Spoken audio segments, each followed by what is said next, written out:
a bɛ miliyari 600 bɔ an bɛ fɔ min ma ko transfert et subvention sɛnɛkɛlaw b'o la énergie dɛmɛli b'o la étudiants ka bourse b'o la o n'a ɲɔgɔnnaw mais a wari bɛ taa min n'a fɔra i ɲɛna bi o don in na est ce que mɔgɔ b'a dɔn école karamɔgɔ min bɛ Mali kɔnɔ bi éducation budget kalansow budget an ka wagane b'a kɔnɔ miliyari 538 ka wari bɛ taa min o bɛɛ de bɛna dɔn ekɔlidenw bɛna dɔn ekɔlisow bɛna dɔn ekɔlidenw bɛna dɔn jamana bɛna dɔn a ka wari bɛ taa yɔrɔ min na a n'a bɛ ka don min na. Voilà. Dɔ ko kuma fɛn o fɛn fɔra nin ye a bɛɛ faamuyala mais o ko o de sigilen bɛ k'a bɛɛ de kɔnɔ est ce que nin ko nin a bɛna se ka yuruguyuru nin a bɛna se ka kɛlɛ wa. Bon. Voilà, kɛlɛli kuma ka ca kuma ka dun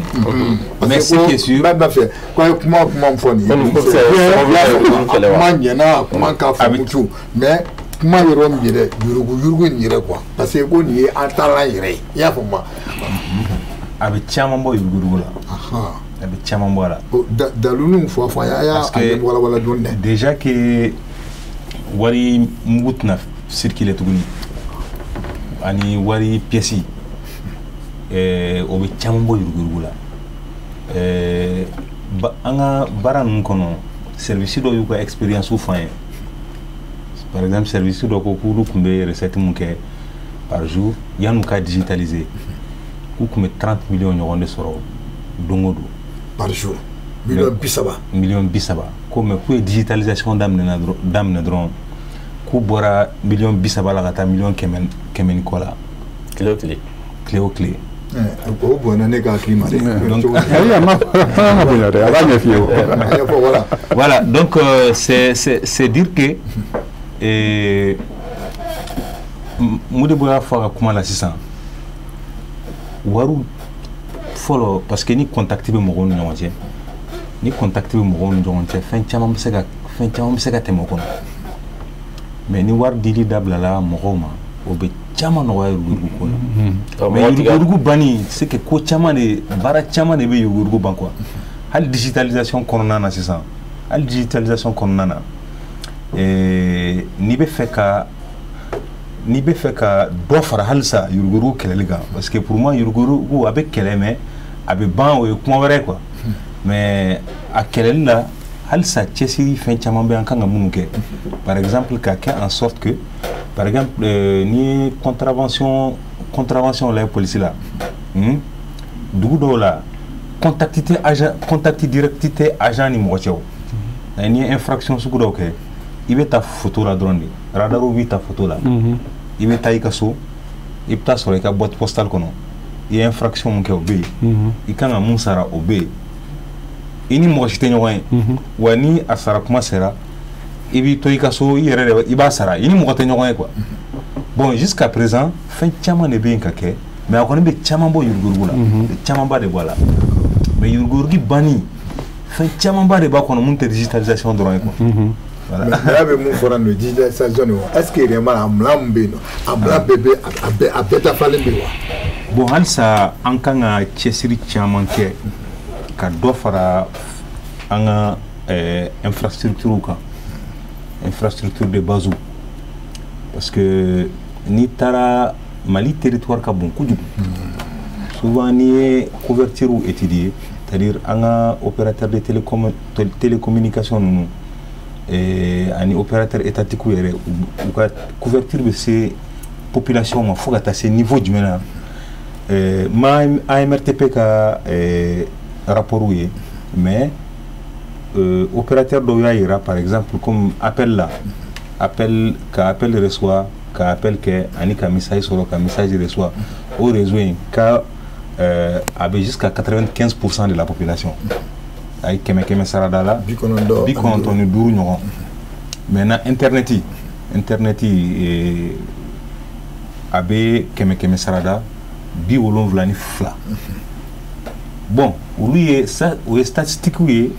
olu bɛ yɔrɔ minnu couvert mais ni ye service qualité yɛrɛ fɛnɛ lajɛ vraiment ça cessiri ba de kan ka la d'accord parce que atteigner cessiri be infrastructure là tous les niveaux hal courant ko même l'électrification voilà exactement l'électrification à tous les niveaux parce que tuma chama an kuma fin chama boloda mais tuma do la ibta soro par exemple quand tu vas en milieu rural ni tara cheke dawla souvent ibta soro luga courant ko geleya ka chan ko jugu donc développement est fait qu'avec yoro kelen côté kelen fait quoi développement est fait et je parle sous le contrôle de moi qui est économiste fin tiamant de jaga farñon ka développement be keno de quoi OK les fin kelen dronté quoi d'accord mais al sa chessiri tiamant be ka ke d'accord chessiri tiamant ba de be OK chessiri kan ke sensibilisation là sur la protection des données population yeraka population yeraka sécurité ani population yeraka habitude fin tiamant kan fallait en habitude là par même misali adama mo do be 600 ni message do chuma WhatsApp c'est un exemple ni message do chuma WhatsApp ka lien do chuma jamais outé do lien ikono parce que lu ba do habitude ni la ko ni lien chiri ma do imanga beliga donc fait chama ni kanga changer mo ka habitude là al sa chesiri chama ba de benka ke chama kon kera signature électronique kanga bla 5 ans parce que ni a meko par exemple ne ben sigilen tonga so kanga casier judiciaire demande que casier judiciaire be traité circuit judiciaire qu'on a faut qu'un produit qu'à clara segine manga téléphone fait c'est que jusqu'à c'est que un effort que sur certification ni signature électronique quoi au barreau besena bara mbere besena donc quoi ka bede be ka ke d'accord donc Bakar yakila ka fo afamera donc amina porgo français on ngal kene voilà ne a mesisi o kan est-ce que ni bisika yurugo ni mala yurugo kala ko chama ba kono digitalisation kele o tseka yurugo kele mais a contribuer à la je crois que mo chama ya me doit digitaliser le ndo yoro chama na mais n'a fora ko bazin yoro la ne automatique sebe ordinateur na wili kata conteneur d'aile mogo adama den de bi machine kofe yele mali follow we adama de amma na machine la ben chugo yele ma follow kanga damne amdela anga donga fo ku kodot maserati o de kamango formation ni sensibilisation tiena malien en sera faligneti ni mbe ato fo parce que ulu service de kodo ni police ta 600 e kanga infraction a fara ko kimenande do police ke sago de téléphone ngana son e mu yere kanga war sara e sago de téléphone ngana son na fara ki ka kemedi iwa ge jogodi kemé ici ça avait ta poche comme directement éviter donc anganga yelema barake mina mun fana bla la 5 ans barake mina fana kanga se ka bara inke follow monsieur Makalo ya fo courant ni commissaire poste de police là na fara ko téléphone décharger lendo e be mu fo c'est d'accord hallo sera décharger le na ko ga décharger lendo e be na mu fo et à Sara, mais lui ne peut pas aller se constater, aller se faire qu'il y a Sara. Donc, courant ko o est défié, o jamana kanga o yoro. Chama kelendo, chama besena, mais anga foko défi de do. Réseau ni ya mebe barake ni nega juru sirai, o kasro nega juru yere atigalente. Duguba kono akachala fe akacha, mais tugo daula ni bara ndu ndamna duguba kono atime abnata tugo dawla bi be dum bada nga foko gelea be ka sababu ke bambagachi ni jatige wale ke lawni u ka cible follow be mun ke tugo dawla o ka antenne gauche donc réseauté on est réseauté non au lieu de malien a fora ka biteme ni sera fait no eret se ka ku fe no do ba ke jukoti au delà a fora ko digitalisation opération one shot c'est-à-dire qu'il faut que nous tabali gauche akera hôtel processus de don de do ambe yelema do ko la ka kenyeni jamana yɛrɛ fanga ye ka kɛɲɛ ni kow dafatɔ ye i n'a fɔ a y'a fɔ cogo min na développement fɛnw de bɛ fara ɲɔgɔn kan an ka hakilinaw falen an ka baara kɛcogo falen hali sociologie hali culture bɛ falen karisa ɲɛma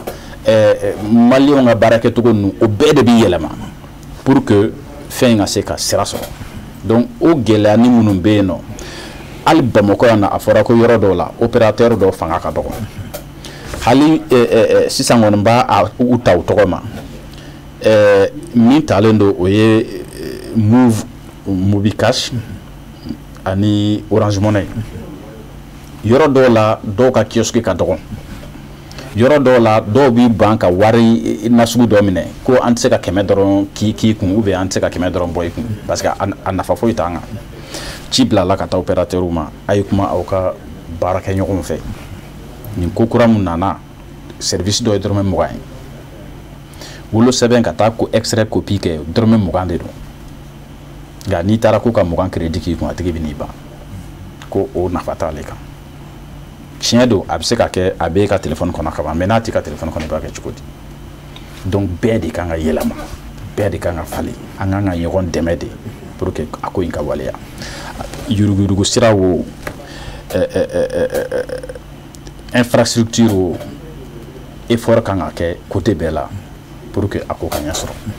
mais ne b'a fɛ ka yɔrɔ min dɔn sisan an ka kɛ usager ani polisikɛ cɛ i y'a faamu sisan bon circulation na a ka infraction dɔ kɛ a ka taa polisikɛ fan fɛ e y'a faamu comme bɛɛ ma mais est ce que yɛrɛma n'ale k'ale bɛ wari d'a ma parce que y'a dɔn ko n'a ye nin kɛ n'a taara yan fɛ a bɛna caman bɔ mais n'a ye d'a ma est ce que a ye fɛɛrɛ tigɛ nin na parce que a yi ma ye souvent an b'a ye mais nin bɛ se ka to cogo di an ma se k'o yɔrɔ faamu. Digitalisation et processus an y'a fɔ laɲini ye mun ye don dɔ bɛna kɛ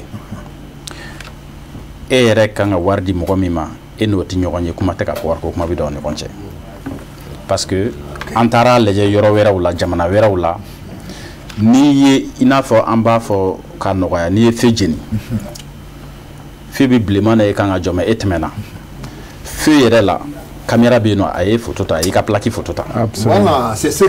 an b'a fɛ k'o voilà an b'a fɛ k'o a bɛ ci ma i ka photo plaque bɛ ci ma parce que n'an b'a nin wɔlɔwɔlɔ a bɛ don la détail mun kɔnɔ an bɛɛ bɛ lafiyara sisan a bɛ ci kun tunnen don a bɛ ci ma dɔrɔn tɛ tel fiko k'i bɛ taa sɔrɔ i ka boîte kɔnɔ o dɔrɔn tɛ Bamajo y'a fɔ a bɛ se ka dilan machine kɔnɔ cogo min ni kalo sara n'i ye saratala ye a bɛ tigɛ de ka bɔ i ka sara la. N'i ma sɔn i bɛ sɔrɔ ka taa réclamation na o fana ye procédure wɛrɛ ye ni e ma sɔn i bɛ se ka contester o y'i ka hakɛ ye nka a bɛ tigɛ de fɔlɔ n'i tɛ sara tala ye waati dɔw kɔnɔ n'i m'i yɛrɛ yira n'i ma sara sariya bɛ wuli nɔfɛ mais an tɛ se ka bɔ i n'a fɔ fitinin ka sin ka bali ka s'o la donc an bɛ taa dɔn dɔn mais a bɛ sira fɛ a bɛ stratégie kɔnɔ ministère de l'économie numérique ka conduite kɔnɔ ale de y'a ko ɲɛmɔgɔ ye stratégie nationale de digitalisation de l'administration o baaraw bɛ sen na o gafe fɔlɔw yɛrɛ bɔra ni a cira ma mun b'a to i n'a fɔ n'an ye wolo sɛbɛn ta ni den Mali sariya ko ni den kulela dɔrɔn den nana fiɲɛ gosira la kulela dɔrɔn a kan ka enregistrer matron mun ye den minɛ a bɛ tila den jɔsili la dɔrɔn papier bilalen bɛ yen nɔ a b'a sɛbɛn cɛ de don walima muso don a kulekan bɔra ka bɛn nin wagati ma ka sanga ni nin heure ni nin minute ni nin seconde ye fa tɔgɔ bɛ se ka sɛbɛn o yɔrɔ la ba tɔgɔ bɛ se ka sɛbɛn mais den yɛrɛ tɔgɔ ni denkuni kɛra a bɛ sɛbɛn mun bɛ sen na baara bɛɛ kelen ka ban a tɔ tora dɔrɔn ka waleya o de ye tablette de bɛ kɛ matron bolo a t'a kɛ papier kan bilen dɛ a b'a ta tablette kan wa ka kɛɲɛ ni Mali sariya ye cɛ de wa muso de don hali a yamaruya tɛ di e ma yɛrɛ k'a sɛbɛn parce que ni sɛbɛn fili b'a la a bɛ yen ka ban i b'a ta cɛ walima muso tubabu jamana na o fɛn wɛrɛ fara a kan n tɛna n da don o kuma la an fɛ yen nɔ n'i tɛ cɛ ye muso de donc i b'o ta i bɛ fɛn tɔw dafa ni e tilala ni e ye bouton digi dɔrɔn o y'a bɔlen ye ka bolo kan i n'a fɔ Bamajo ye procédure expliqué cogo min na e y'i ka hakɛ kɛ o y'a bɔlen ye ka bolo kan a bɛ taa min kɔrɔlen ni wolosɛbɛn n'a daminɛna dɔgɔtɔrɔso la a bɛ laban yɔrɔ jumɛn mairie la donc e ma n'o kɛ dɔrɔn a bɛ taa mairie mɔgɔw fana ka subahana machine kan o sigilen ɲɛ b'a la wolo kɛra nin yɔrɔ la information fɔlɔ min sɔrɔla o ye nin ni denkuli kɛra den fa ou bien mɔgɔ dɔ bɛ na ciden dɔ bɛ na ka na den tɔgɔ di o bɛ fara a kan n'o farala a kan Mali sariya ko ni sɛbɛn bɛ bɔ sisan mɔgɔ tɔgɔ la nina ka k'a kan donc wolo sɛbɛn tɛ d'i ma o yɔrɔ la dɛ toujours bɔlɔlɔ sira fɛ i n'a fɔ Bamajo y'a expliqué cogo min na a bɛ ci ka taa nina ɲini yɔrɔ la e tɛ wuli bilen ka taa nina ɲini ninatigiw fana b'a lajɛ fɛn fɛn bɛ don wolo kura fɛn fɛn bɛ don u sigilen don u ɲɛ b'a la machine yɛrɛ bɛ nina calculer k'a gosi a kan k'a calculer k'a gosi a kan a bɛ segin bɛɛ n'i ta donc n'o kɛra tuma min na a bɛ f'o ma ko officier d'état civil o bɛ sɔrɔ ka fɛn bɛɛ lajɛ sisan information bɛɛ lajɛ nka b'a la monsieur Makalu y'a fɔ sisan n tɔgɔ i b'a kɛ ka ye i kana kɛ se ye mais n'o y'a sɔrɔ a sɛbɛnyɔrɔ la tigi tun y'a kɛ se ye dun gɛlɛyaba bɛ nina ko la bi min na o fɛn na sugu kama informatique la o ka gɛlɛn dɛ donc o de la officier d'état civil a bi dɔɔni kɔnɔ ka wolofa kɔnɔ ou bien ka mɔgɔ dɔ kɔnɔ du kɔnɔ mun walawalalen don mun mina k'a lajɛ ale fɛ yala sɛbɛnni minnu sɛbɛnlen don a ka ɲi wa parce que n'a bɔra yen ka ban o y'a bannen ye dɛ a kana taa kɛ gɛlɛya i ma ɲɛfɛ si sogo dɔw bɛ yen nɔ dɔw bɛ kɛ ni S ye dɔw bɛ kɛ ni C ye o n'a ɲɔgɔn na ne jamu pɔrɔgo sisan e kun ye H k'a la ne ko n ko H t'a la ne yɛrɛ dɔgɔnin dɔw bɛ yen nɔ H b'a la nka nina ko in na sisan diyagoya f'an k'o corriger o n'a ɲɔgɔn na donc o bɛɛ mana labɛn sisan officier d'état civil bɛ bouton digi tel qu'il da magara signature électronique la certification fo fɛn dɔ de sariya sen dɔ de kan ka sigi Mali la o fana ye baara kura ye k'a fɔ ko nin ye ne ka signature ye mɔgɔ wɛrɛ ta tɛ ne kelen de ta don a bɛ ne de tɔgɔ la n'a bɛna nɔrɔ fɛn dɔ la tuguni an b'a wele ko identité numérique e ye karisa ye e tɔgɔ ni jamu ni woloyɔrɔ ni wolosan ni fa ni ba fɛn fɛn b'a yira k'a fɔ ko e de ye karisa ye mɔgɔ wɛrɛ tɛ o sariya bɛ yen nɔ mais k'a yɛlɛma k'a kɛ digitalisation ye o fana sariya kura kan ka sigi o bɛɛ yɛrɛ bɛ se ka yɛlɛma k'a kɛ fɛn ɲagaɲagalen ye n'a bɛ fɔ ko QR code hali i tɛmɛtɔ k'ale tan k'a kalan f'i k'a yira machine wɛrɛ de la machine ka sɔrɔ k'a dɔn k'a fɔ mun de dogolen b'a kɔrɔ donc o baara ɲɛbilaw de bɛ yen nɔ pour que an ka se digitalisation belebele yɛrɛ ma nka fɔlɔ kɔni ye an ka fɔlɔ nin ye ka kow latɛmɛ joona joona pour que fɛn yɛrɛ laɲini laban hali ni gouvernement bɛ mobilisation de ressources kɛ a bɛɛ bɛ laban jɔn de ma e ni ne les citoyens parce que ni siraw dilanna ne de ka nafa b'a la ni courant sɔrɔla ne de ka nafa b'a la ni dɔgɔtɔrɔsow jɔra jamana mara yɛrɛ kun ye mun ye a bɛɛ bɛ laban maliden yɛrɛ de ka hɛrɛ kama. Bamajo bon comme e y'a fɔ o ye ouverture ba de b'a bolo o ɲininkali kelen voilà donc an b'a dɔn o stratégie fana b'a bolo yuruguyurugu se se ka kɛlɛ cogo min na. D'accord, merci. Donc yuruguyurugu kɛlɛli bɛ jateminɛ comme zone fɛntigi. Ah bon. Zone bɛ a ɲini diɲɛ don o don ka fɛntigi sɔrɔ fɛntigi b'a ɲini diɲɛ don o don ka zone éviter. Mais o la n'an ko an b'o fɔ ten o corrupteur et corruption an b'o wele cogo di sisan o la. Bon, c'est-à-dire que pour dire que corrupteur ani corrompu olu bɛɛ bɛ corruption de kɔnɔ. Bon. Olu bɛɛ ye corruption mɔgɔw ye quoi. C'est-à-dire que mɔgɔ min bɛna corruption kɛ e ye corruption kɛ mɔgɔ min fɛnɛ b'a minɛ corrompu la aw bɛɛ ye corruption de. OK. Donc aw bɛɛ bɛ jateminɛ comme zone. OK, voilà. Bon donc maintenant sisan nɔ fɛn de bɛ ɲɛɲini ka fɛntigi ye jumɛn ye o ye jamana ye tigi o ye jamana ye jamana n'a ka cakɛda de bɛ jateminɛ comme fɛntigi sisan donc corrupteur ni corrompu olu b'a ɲini diɲɛ don o don ka jamana suɲɛ jamana fɛnɛ b'a ɲini diɲɛ don o don ka fɛɛrɛ bɔ k'olu bɔ a la donc o fɛɛrɛ ye aujourd'hui o dɔ fɔ digitalisation ye bon digitalisation a tɛ corruption comme y'a fɔ cogo min na n'i ko k'i b'a kɛlɛ peut-être que économistes b'a dɔn u b'a fɔ indice de corruption.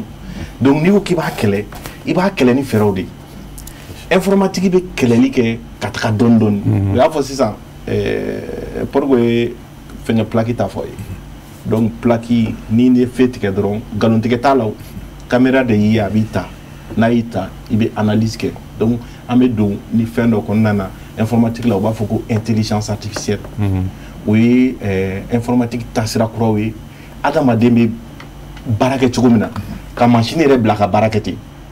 adamaden bɛ corrupteur ɲini cogo min na ka machine bila ka corrupteur ɲini ten donc corruption an bɛ taa par exemple marché kɔnɔna na marché public kɔnɔna na corruption bɛ yen aujourd'hui corruption bɛ se diɲɛ bɛ se ka t'o la cogo di est-ce que an tɛna commission mɔgɔw k'u filmer n'u b'u ka baara kɛ u bɛ ye a bɛ garder ou bien an tɛna c'est à dire que corruption kɛlɛli bɛ taa chaque fois i bɛ technologie minɛn dɔ de ɲini k'o kɛ ka niveau dɔ kɛlɛ mais aujourd'hui an ka niveau bɛ yɔrɔ min na fɔlɔ parce que bɛɛ b'a daminɛ dugumala la an ka niveau bɛ yɔrɔ min na fɔlɔ an ka corruption est direct vis-à-vis c'est à dire que ne ɲɛ bɛ ɲɔgɔn na o corruption in de ka bon an fɛ yen kosɛbɛ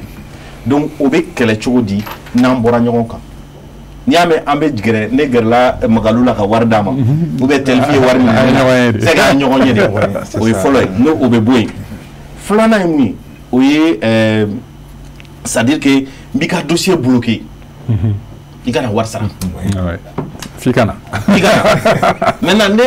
ni fɛn bɛɛ donna machine kɔnɔ dossier bɛ e Tarawele bolo an y'a calculé kɛ ka dossier don e Tarawele bolo an b'a dɔn k'a fɔ dossier pour que ka dossier traité parce que n y'a fɔ cogo min na an bɛ fɛsɛfɛsɛli min kɛ yanni baara ka don machine kɔnɔ Tarawele e ye nin dossier sɔrɔ e kan ka wagati joli kɛ ka dossier in labaara o bɛ ɲini ka dɔn maintenant n'a fɔra k'e dossier kan ka tile kelen de k'e bolo mais i tɛ jate minɛ n'o tile kelen ni dossier 20 nana fara o kan parce que mɔgɔ t'a dɔn dossier bɛna wagati jumɛn o calcul fɛnɛ bɛ k'a kɔnɔ donc e sigilen dossier 50 bɛ e kɛrɛfɛ e ye dossier 2 labɔ mais Tarawele mun bɛ yen e dun bɛ baara la corruption kɛlɛyɔrɔ filanan o ye mɔgɔ tɛ se ka foyi dogo bɛɛ ɲɛ b'i ka kokɛta la donc o ye corruption kɛlɛyɔrɔ fɔlɔ filanan fɛnɛ corruption kɛlɛyɔrɔ dɔ fɛnɛ bɛ yen mɔgɔw bɛ u bila mɔgɔw place la n'a fɔra o ma ko identité a identité mun fɔ yala ne bɛ se ka na souvent k'an kɛ mɔgɔ wɛrɛ ye ka na fɛngɛ e tɛ ne dɔn papier kɔnɔna de don donc sisan nɔ identité numérique bɛna mun kɛ sisan c'est à dire an bɛna adamadenw yɛrɛ de dilan machine kɔnɔ pour que ka identité numérique faamu e filɛ nin ne bɛ dɔn mais machine bɛ dɔn cogo di machine b'i dɔn i photo i ka nina numéro d'identification na c'est très très important o bɛ don machine kɔnɔ o trace bɛ don machine kɔnɔ i tɔgɔ i fa tɔgɔ i ba tɔgɔ den minnu b'i bolo c'est à dire que i yɛrɛ kabila bɛɛ de bɛna don machine kɔnɔ donc n'a fɔra ko nin ye misi Tarawele ye dɔrɔn machine b'a dɔn jɔn ye misi Tarawele ye mɔgɔ fila tɛ misi Tarawele kelen dɔrɔn de n'i ye misi Tarawele donna entreprise X kɔfɛ ka tila ka don entreprise Y kɔfɛ k'a bɛ don ni mɔgɔ wɛrɛ ye o tɛ se ka kɛ bilen parce que entreprise dilanyɔrɔ la misi Tarawele de bɛ tugu a kɔ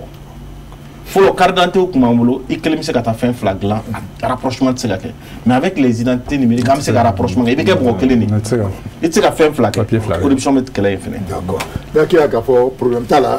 sanni an bɛna kuma di maaw ma parce que maaw b'a fisa parce que an ye whatsapp kun dayɛlɛ mɔgɔ donc an b'a dɔn ɲiniŋalikɛlaw mɔgɔ caman bɛ yen u b'a fɛ ka ɲiniŋali kɛ a caman na donc maaw on va te donner la conclusion. Voilà, mais c'est grave. On va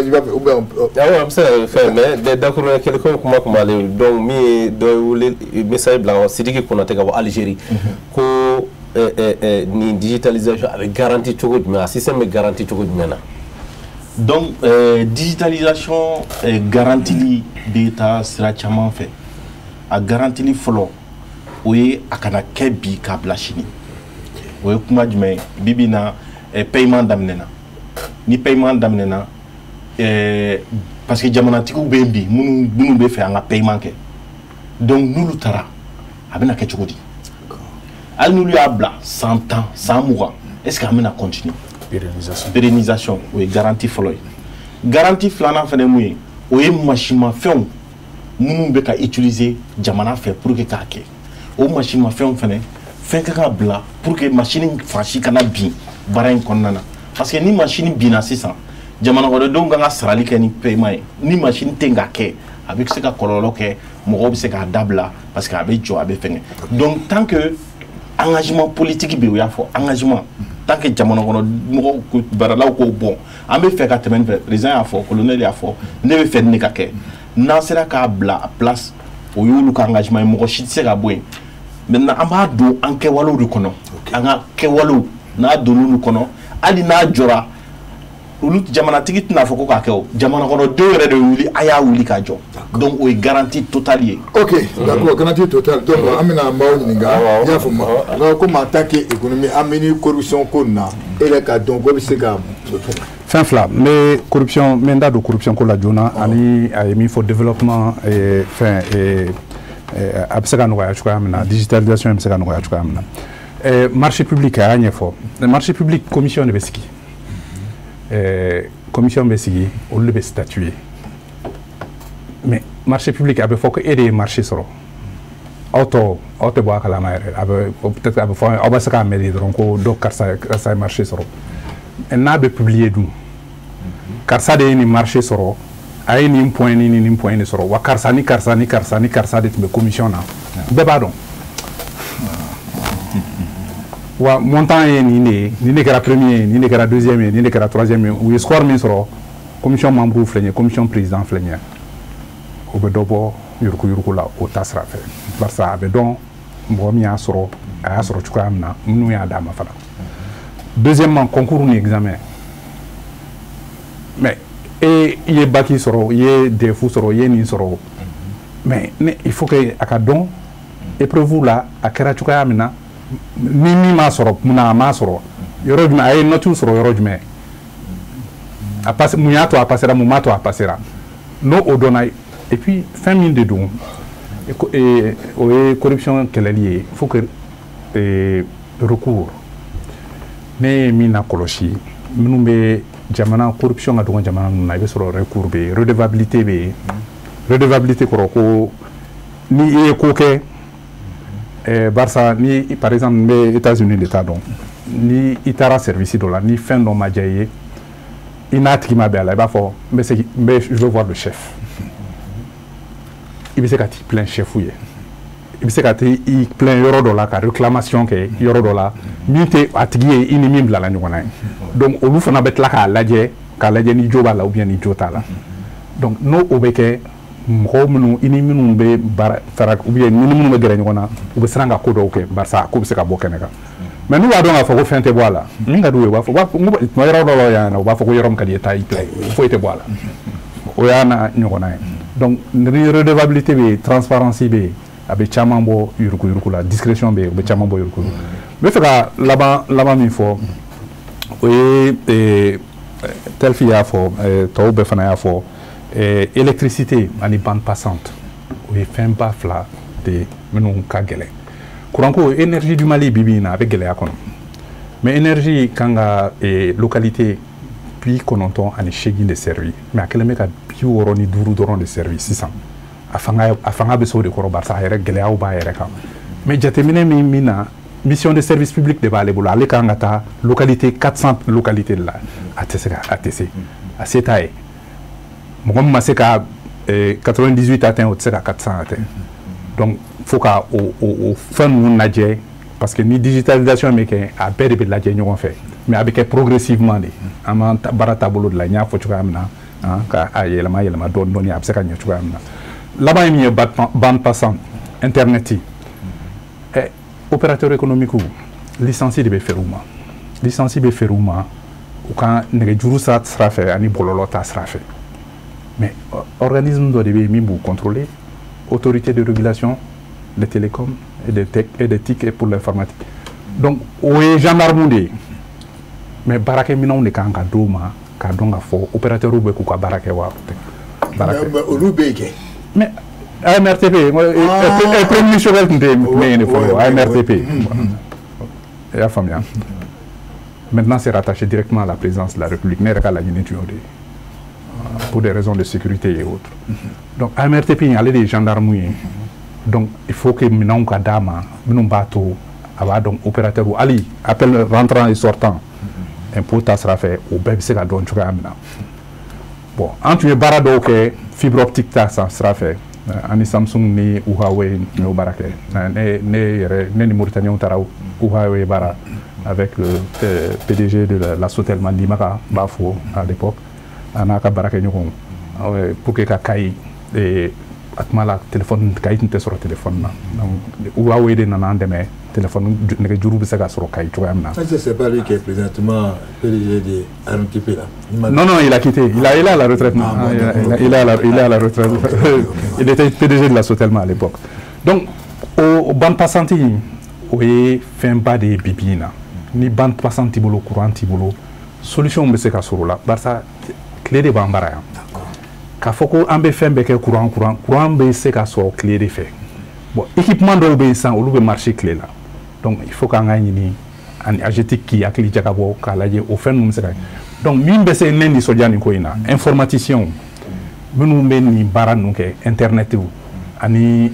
courant ko a beb se ka ke a be di kenre dem se chifina mo ma ou former tu amna ou be do fen nuna ou se ka service privé ou ke tu amna pour que se ni bara o ke non seulement duguba ko no mais aussi to da la yoro ni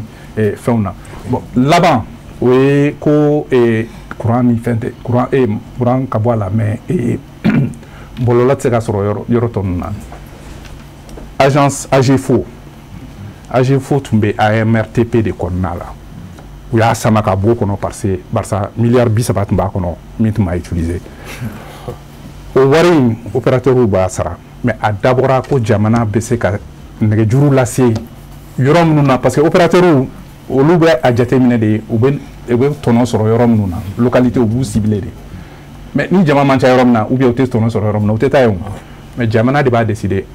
bon on yere ka war bambulo fond mimbe AGFO be ibeta baraka ni yoroina jamana do musa kana fatu voilà pour le ndo nyingali ke par exemple do nyingali ke mo Mauritanie ko do ni mo be visa ni 600 ko est-ce que on se gase digitalisation oui visa o tigénal do fala nyingali ke kabo yam sokoro ko wari nunu abiga digitalisation ko est-ce que ni wari ni chira ci ko est-ce que abse assez rola voilà ani do fala ko est-ce que nagaza ko coursier mun be barawro la 600 no donc ko lu fana ga barab na ke chugo di 600 no kat na ke so ga chômage chaya voilà ni ngali je pense que chacun va chacun va répondre maintenant ni ngali ke la ka aklisigi wati mini robotisation na industrie kono mo strana ko ni robot mo ka barake usine kono ko tuma barawt na tienwa mais beya yi ka fo ko robot na do de fara la baraka donc coursier baraka to ko de bi yelema mais mo ka barate tien ko digitalisation kama do de bi fara baraka au contraire tien do amassé ka lisi be fo munu be sara bololo sera fait digitalisation de l'Allemagne mais visa bala demande de visa bala passeport bala visa fana bala gela kele mun bala opérateur mun sugandira Mali la o ye Mali konona yi mais mogo mun be kokan etna se ko utiliser de etna se ka fo ki be Orange Money ke wala be move money ke nga sarali mun be ke bololo fe ama folo nunu nawo carte visa be master card be donc il se ka sarali ke o sera fe ni sera a kayro la o ba yiri la be ke chukumna to kra ke ni gal sabana humbe ani fe to ko abe dabne dati jumera la ay ko la warbi sa sero la o to ko abe dabne dati jumera peut-être ale be adamne nakaba muye wari takayro yi aka klisigi ka fo ko architecture de tlana ka fo ko ni ka nega juru sirata ki ka war sara wari kanga jigi yoromi abide pa ibi ka service mun demander police la wari bita ou le compte mun di trésor compte de directement ati teme sira foi fait habita directement trésor compte kono mais mu administration civile état civil taille commune dlolembe perception de là parce que doya fa non digitalisation a bɛ baara kɛcogo min kun bɛ yen nɔ a b'o de ta k'a yɛlɛma k'a don machine kɔnɔ donc komi o sira kun dilanlen don ka ban o sariya bolo kun dilanlen don ka ban k'a fɔ ko ni commune ye wari sara wari bɛ taa fara ɲɔgɔn kan perception na donc an y'o de ta k'o yɛlɛma k'o kɛ bɔlɔlɔ sira kan perception na a bɛ sɔrɔ ka bɔ yen sisan ka taa trésor la nka trésor dɔrɔn de yamaruyalen don ka UV yɛlɛma k'a kɛ wari mugu ye o kɔrɔ ye mun ye perception UV de b'a bolo wari t'a bolo dɛ e mun bɛ sarali kɛ téléphone na e y'a sara e ye UV de sara o i kɔni ye wari de sara ka forfait k'i kun mais forfait mun b'e kun wari tɛ bilen UV de don donc ni e ye sarali kɛ UV compte UV de bɛ alimenter o de bɛ bonya ka bonya ka bonya bɛnkanw de don wula o wula UV a bɛɛ bɛ cɛ ka taa perception ka compte kɔnɔ o b'a a lajɛ ale fana ni trésor ka yamaruya ye dɔgɔkun kelen o dɔgɔkun kelen walima don o don ni trésor ye mun f'i ye o b'o de kɛ a y'an ka UV a y'a yɛlɛma ka n'an kun donc trésor ka wagandeba bi bonya ten nɔ ale de yamaruyalen don sisan k'o ta k'o ci banki la ka wari ka a yɛlɛma k'a kɛ wari mugu ye wari mun bɛ se ka maire fana dɔw bɛ se ka ɲininkali kɛ parce que clé de répartition de bɛ yen nɔ wari mun bɛ sara mairie kɔnɔ mairie ni yɔrɔ b'a la o ma bin dɛ o bɛ segin a ma nka sisan a bɛ segin a ma ni sariya ye mun fɔ o de bɛ di olu sago t'a la bilen. Est ce que kɔlɔlɔ t'a la burusi kɔnɔnaw la est ce que ko in baara in ka digitalisation est ce que kɔlɔlɔ b'a la burusi kɔnɔnaw fan fɛ. A fɔra k'an ka daminɛ ni Bamakɔ ni Kati ye fɔlɔ n'an ye dɔɔnin k'o la k'a tagabolo lajɛ ni gɛlɛya minnu yera la an bɛ sɔrɔ ka gɛlɛyaw ka a labɛn k'a dilan ka gɛlɛya a bɛ fɔ cogo di ka corriger. Dɔ fana bɛ k'a tɔ sankɔrɔta ka sɔrɔ ka taa Congo Brazzaville ko est ce que olu bɛ se ka document administratif ko est ce que u bɛ se k'a sɔrɔ digitalisation na sira k'u sigilen to yen nɔ n'u mago b'u ka sɛbɛnw la Mali kɔnɔ mun bɛ ka nalen mun bɛ senna an y'a fɔ i mana kɛ yɔrɔ yɔrɔ hali n'i kɛra jamana kɔ kan n'o lawaleyala ka laban o bɛ se ka kɛ mais bi bi in na mun bɛ ɲini Mali kɔnɔ a fɔra de i bɛ wuli ka taa sarali yɔrɔ de la i b'a sara bɔlɔlɔ sira fɛ mais i bɛ wuli ka taa ɲini cogo kelen na mais sarali yɔrɔ de la i b'a sara bɔlɔlɔ sira fɛ bi o de bɛ yen mais sini ma u ye mun fɔ i mana kɛ diɲɛ fan o fan i bɛ don bɔlɔlɔ sira fɛ i b'i ka demandes bɛɛ kɛ i b'i ka sarali kɛ a bɛ ci ma fana i bɛ yɔrɔ min na i b'a ta k'a kɛ i kan ka min kɛ i b'o k'a la. D'accord ok donc caman ɲininkali kɛ mais wagati mais ne bɛ fɛ ka dɔɔnin fara a kan fitinin fara fɛn in kan bi bi in na a fɔra ani gouvernement ye kuma dɔw kɛ administration département dɔ ye kuma dɔw kɛ c'est à dire que président ko a y'a daminɛ i b'i ka solution fɔ en même temps voilà ka baara daminɛ a fɔra ko ka baara daminɛ c'est à dire que an b'a daminɛ mun bɛ se ka kɛ sisan an b'a tɔ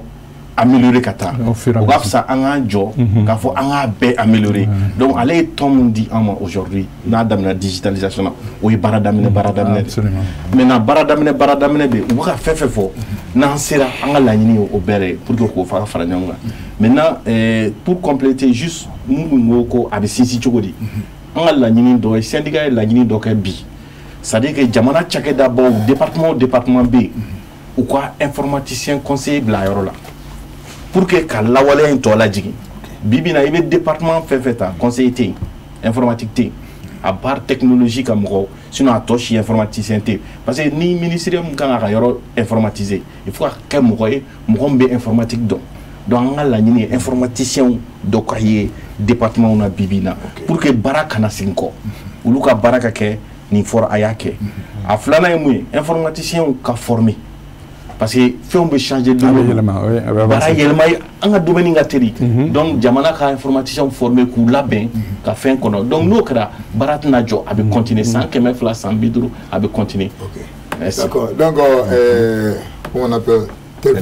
voilà solution b'i bolo folikan b'i bolo comme waati mun dira ma. Ayiwa donc baara minnu daminɛna déjà olu ka ɲi kosɛbɛ mais sisan a fɔra plateau kan yan déjà nin ye baara daminɛ de baara tɔba bɛ halisa a tɔ ye mun ye o ye ka service fɛn démarche administrative fɛn fɛn bɛ yen ka bɛɛ digitaliser a kɛra yɔrɔ dɔw la déjà a kɛra exemple ɲumanw ye jamana caman na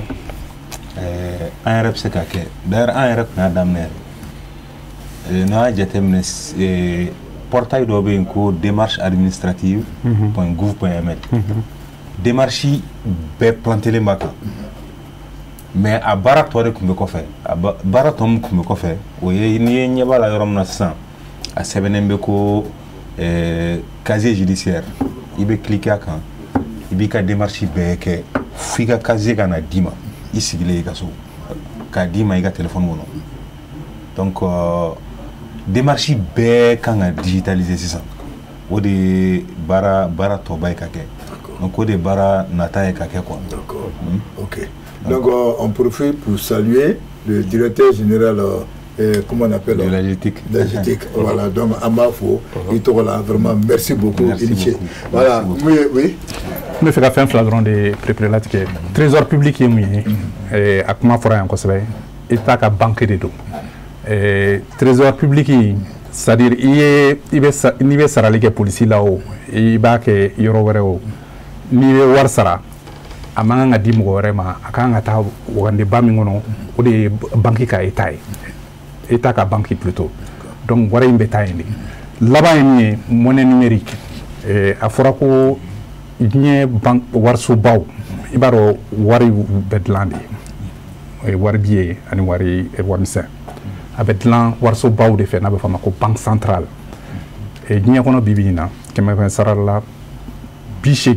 o warisoba ninnu de bɛ ka jate minɛ u bɛ se ka wari dilan cogoya min na hali CFA électronique numérique a bɛ ka dilan BCEAO bɛ ka expérimenter sisan k'a lajɛ CFA i bɛ se ka CFA latɛmɛ nin sira ninnu fɛ cogoya min na k'a sɔrɔ wari billet t'i bolo pièce t'i bolo voilà. D'accord mun ye Forgo donc voilà an bɛ fitinin fara ta dɔ ko est ce que ko nin fɛn ko a ye min daminɛ ka bɔ ko fɛɛrɛ bɛ tigɛ a la wa. ɲininkali ɲɛnɛman de don an ye kuma caman k'a kan an ka réunion fɛ ala barika la a fɔra e bɛ to ka min sara kɔrɔlen e b'o sara nka i b'a sara yɔrɔ min ye fɛɛrɛ min kan ka tigɛ a bɛ tigɛ ka bɔ olu de ta la a tɛ tigɛ ta la i n'a fɔ ni extrait de naissance ye dɔrɔmɛ 20 ye donc dɔrɔmɛ 20 e b'o de tigɛ ka bɔ i kan o de bɛ tigɛ ka bɔ i kun mais ni dɔrɔmɛ 20 in kan ni dɔrɔmɛ 2 dɔrɔmɛ 3 kan ka tigɛ ka di opérateur ma e ye yɔrɔ min sarali kɛ yɔrɔ min kun a bɛ jate olu de kun c'est à dire que e ka wari ye mun ye c'est à dire que papier yɛrɛ i kan ka wari min sara papier la e b'o dɔrɔn de sara dɔrɔmɛ 1 tɛ fara a kan dɔrɔmɛ 1 tɛ bɔ a la ni 100 don 100 sara ni 200 don 200 sara e da t'a tɔ si la bilen e kan ka wari min kɔni sara i k'o sara donc o kɛra de pour que mɔgɔw kana ban fɛn in na a kana fɔ ko an nana ni fɛn ye fɛn min bɛna an bila wari bɔ wɛrɛ la an kun sigilen tɛ nin a kana kɛ gɛlɛya kura ye solution ɲinitɔ kana kɛ gɛlɛya di ye filanan an bɛ ka taa min fɛ sisan a bɛ fɔ a ma ko guichet unique de l'administration i n'a fɔ a y'a fɔ cogo min na e mago mana jɔ fɛn o fɛn na donda kelen i bɛ don a kɔnɔ ni mago bɛ mun na i bɛ t'o sugandi i bɛ tɛmɛ a sira fɛ i mago bɛ ɲɛnabɔ k'a sɔrɔ i ma gɛlɛya wɛrɛ sɔrɔ a la teliya la nɔgɔya la ani lafiya kɔnɔ o guichet unique n'a kan ka bɔ stratégie nationale de digitalisation de l'administration kɔnɔ ɲɛbila minnu kɔni kɛlen don a kan ka bila poste de ka bolo kan bɛɛ b'a dɔn k'a fɔ poste kun nana kɛ de mɔgɔw kun ɲinana poste yɛrɛ kɔ parce que poste ka baara mun ye lettre ci ye téléphone nana ka na baara caman latunu fɛn bɛɛ bɛ kɛ téléphone de fɛ sisan mais poste bɛna kuraya tuguni k'a kɛ de ni mɔgɔ bɛ mun na a b'i n'a fɔ i b'i ɲɛsin poste de ma bon poste bɛna fɛn dɔ bila sen kan n'i ta ye wolosɛbɛnko ye i bɛ tɛmɛ a fɛ o b'a sɔrɔ wolosɛbɛn ni anw yɛrɛ b'o baara la olu fana tilal'u ka o baara in na mun b'a to i n'a fɔ n y'a ɲɛfɔ cogo min na a daminɛ fo ka taa laban i b'i ka wolosɛbɛn sɔrɔ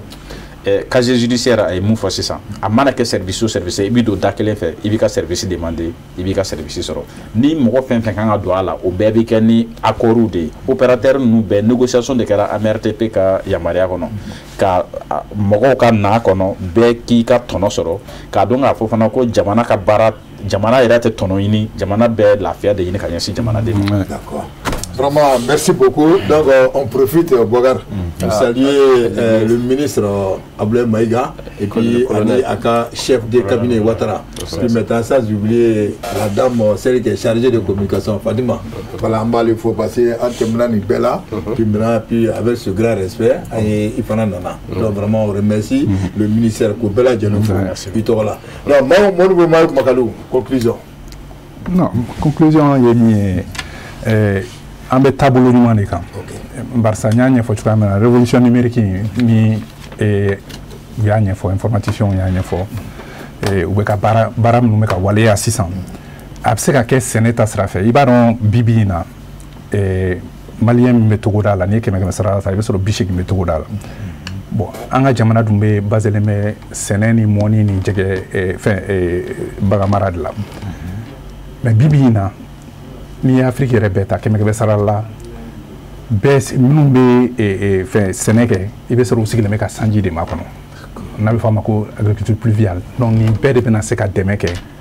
ni solution numérique ninnu b'a to an bɛ se ka ji nata n'a bɛ na ou bien n'a tɛ na ou bien n'an bɛ fɛɛrɛ minnu ɲini intelligence artificielle min fɔra o bɛ se ka baara caman nɔgɔya an ye an tɛ se ka an t'an sigi sisan k'an bolo d'an sen kan bilen mais an b'a lajɛ de fɛɛrɛw bɛ se ka sɔrɔ cogoya min na baaraw bɛ nɔgɔya cogoya min na jamanadenw bɛ lafiya cogoya min na et je pense que bɛɛ bɛ se et puis k'a fɔ ko jamana ɲɛmaaw de ka ko don jamanaw ka ɲɛma a dabɔra jamanadenw de kama n y'o de fɔ barisa n'a fɔra ko yuruku-yuruku ni digitalisation in bɛn'o de kɛlɛ yuruku-yuruku dun a bɛ degun lase minnu se tɛ minnu ye de barisa n'a fɔra e ka 100 sara ne ka 100 sara i bɛ sɔrɔ anw bɛ se mais mɔgɔ wɛrɛ bɛ yen o mago bɛ sa barisa 100 t'ale bolo k'a sara donc nin bɛna jamanadenw bɛɛ de lafiya wa a bɛna jamana ka sɔrɔ caya fana bugun o b'a to musakaw fana bɛ se ka caya ni sɔrɔ cayara musakaw fana bɛ caya o de bɛ jamanadenw lafiya. D'accord, vraiment merci beaucoup Nyakila Kafo a tena dans les droits madé c'est la porte ouverte et puis Amila un message fana lancé à fana ben madé parce que il faut la sensibilisation donc au sensibilisation donc la télévision Chérifla a qui qu'on allait voilà c'est mambo fana faut ka c'est dans les langues nationales voilà donc dans les langues nationales ala akana yina encore parce que amba yi avec taxe la droit be yina encore donc la gestion du changement est la gestion du changement demande la communication, la formation. Voilà. Il faut que ça passe par la langue nationale. Je pense que le message a été bien perçu. Il faut l'avant coucher.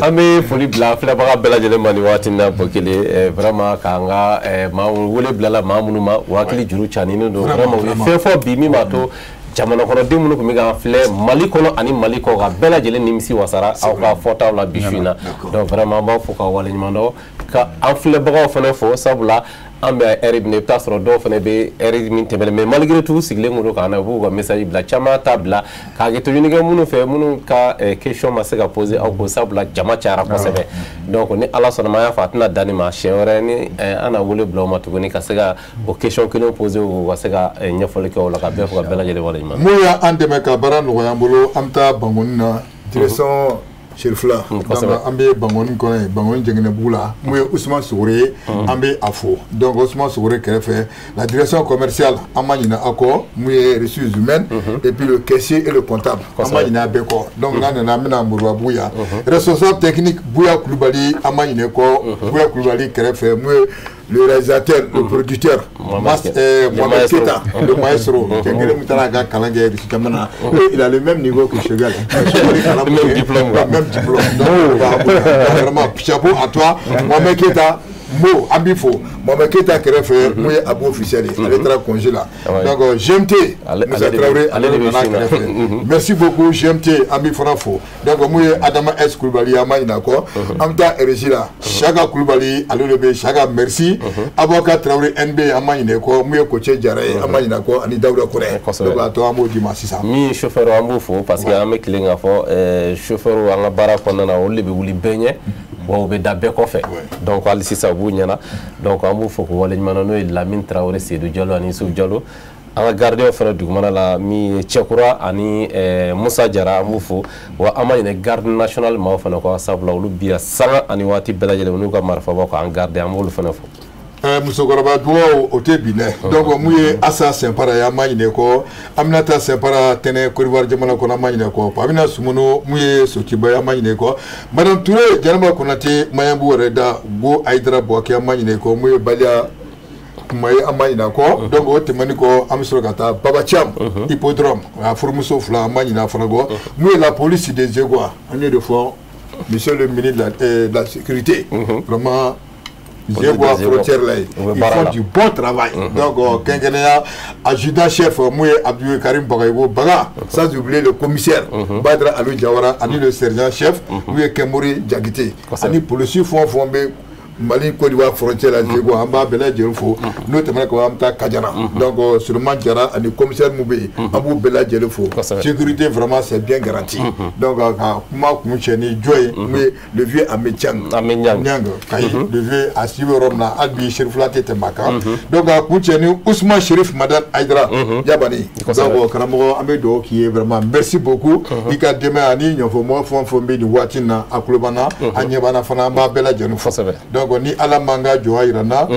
dimanche wore ani invité do na nyosra vraiment merci beaucoup Anti. Voilà, attendez on va prendre les photos